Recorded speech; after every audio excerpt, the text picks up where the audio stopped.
నమస్కారం గురుగారు. మహాదేవ.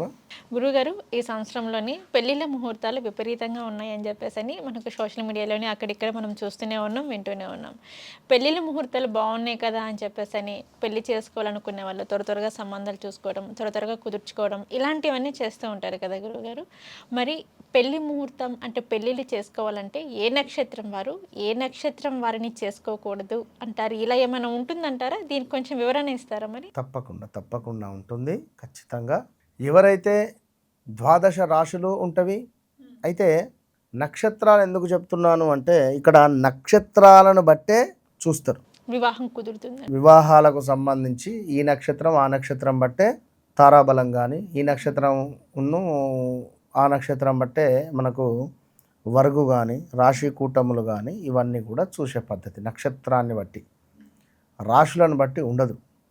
సో నక్షత్రాన్ని బట్టి మరి, ఎందుకంటే మీరు అడిగినట్టుగా ఏదో తొందరలో, ఎందుకంటే ఇవాళ రేపు గురుగారు మా కోడలకు బాగా ఈగో ఫీలింగ్ బాగా ఉంటుంది అని అత్తగారు, గురుగారు మా అల్లుడు అయితే అసలు చెప్పిన మాట వినడండి, అసలు ఏందో పరధ్యానంగా ఉంటున్నాడు, అసలు ఏమిటో మాకు అర్థమే కాదని అల్లుని గురించి.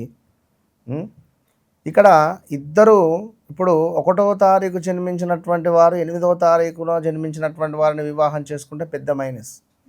5వ తారీఖు జన్మించినటువంటి వారు 2వ తారీఖు జన్మించినటువంటి స్త్రీని కానీ పురుషుని కానీ చేసుకుంటే పెద్ద మైనస్. సో వీరి వివాహ ముహూర్తాలు కూడా చూసుకొని చేసుకోవాలి. ఇప్పుడు రష్మిక కావచ్చును, విజయ్ దేవరకొండ కావచ్చును, ఇప్పుడు రేపు 8వ తారీఖు 26వ తారీఖు వివాహం ఉన్నది. సో వారిది కూడితే నెంబర్ 8 వస్తుంది. సో వారు జన్మించినటువంటి ఆ డేట్స్కు అనుకూలంగానే సెట్ చేసి పెట్టుకున్నారు. ఇది చాలా మంచిది. సో అట్లనే మొన్న నాగార్జున గారు కూడా వారి నాగ చైతన్య గారిది కూడా వివాహము కూడా చేశారు. అది కూడా చాలా మంచి ముహూర్తము, అది దాని మూలకంగా మంచిగా జరుగుతుంది.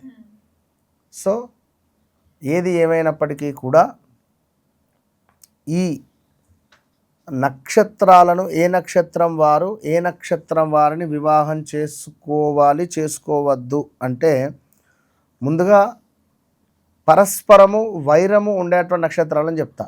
ఈ వీడియోలో కామెంట్ సెక్షన్లో మంచి కామెంట్స్ కానీ లైక్ అంటే వారి నక్షత్రాలను చెబితే మనము దీన్ని ఫుల్ వీడియో చేద్దాం ఇంకా అద్భుతంగా. ముఖ్యంగా అశ్విని నక్షత్రం వారు జ్యేష్ఠ నక్షత్రం వారిని పెళ్లి చేసుకోవద్దు. అశ్విని నక్షత్ర జాతకులు జ్యేష్ఠ నక్షత్రం వారిని వివాహం చేసుకోవద్దు. భరణీ నక్షత్రం వారు అనురాధ నక్షత్రం వారిని వివాహం చేసుకోవద్దు. కృతికా నక్షత్రం వారు విశాఖ నక్షత్రం వారిని వివాహం చేసుకోవద్దు. రోహిణి నక్షత్రం వారు స్వాతి నక్షత్రం వారిని వివాహం చేసుకోవద్దు. అదేవిధంగా ఆరుద్ర నక్షత్రం వారు శ్రవణ నక్షత్రం వారిని వివాహం చేసుకోవద్దు. అదేవిధంగా పునర్వసు నక్షత్రం వారు ఉత్తరాషాఢ నక్షత్రం వారిని వివాహం చేసుకోవద్దు. పుష్యమి నక్షత్రం వారు పూర్వాషాఢ నక్షత్రం వారిని వివాహం చేసుకోవద్దు. ఆశ్లేష నక్షత్రం వారు మూలా నక్షత్రం వారిని వివాహం చేసుకోవద్దు. మఖా నక్షత్రం వారు రేవతి నక్షత్రం వారిని వివాహం చేసుకోవద్దు. పూర్వ పాల్గొని నక్షత్రం వారు ఉత్తరాభాద్ర నక్షత్రం వారిని వివాహం చేసుకోవద్దు. ఉత్తరా పాల్గొని నక్షత్రం వారు పూర్వభద్ర వివాహం వారిని చేసుకోవద్దు. హస్తా నక్షత్రం వారు శతభిష నక్షత్రం వారిని వివాహం చేసుకోవద్దు.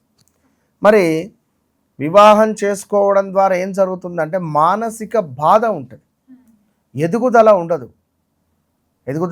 ఒకవేళ ఎదిగినా ఒకరిపై ఒకరికి ఒక అసహ్యం ఉంటుంది, అనుమానం ఉంటుంది, ఎదగకూడదు అని మనస్సులో భావన ఉంటుంది. భార్యాభర్తలు అయినప్పటికీ కూడా ఆ విధమైనటువంటి మనస్తత్వం కలిగినటువంటి వారు ఉండే పరిస్థితి ఉంది.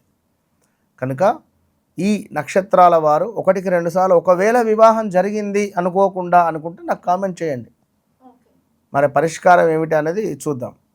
లేదు ఎగ్జాక్ట్లీ మాకు ఈ సంబంధం మీరు చెప్పిన నక్షత్రాల వారిది ఇదే సంబంధం వచ్చింది అనుకుంటే చూడండి, మీ జన్మ చార్ట్లో లగ్నాలు కానీ ఇంకేమైనా ఉన్నాయా. మొత్తం మీద 100కు 99% అయితే వీరు చేసుకోవద్దు. చేసుకుంటే మాత్రం ఎదుగు బొదుగు అనేటువంటిది ఉండదు.